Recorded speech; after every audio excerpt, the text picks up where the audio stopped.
Good day everyone, welcome to the channel. In this video I'm showing you how to delete your watch history on Instagram. So firstly guys, you just need to go into your profile so that you can see your settings button. For that, just press on the bottom right on your profile.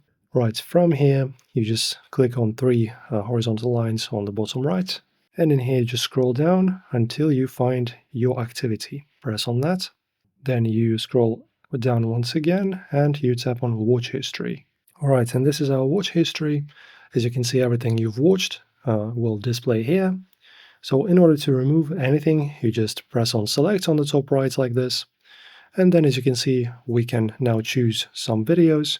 So let's say I want to delete this, this, and this. Now I just press on remove, then confirm. And now, as you can see, 3 reels from my watching history are now removed.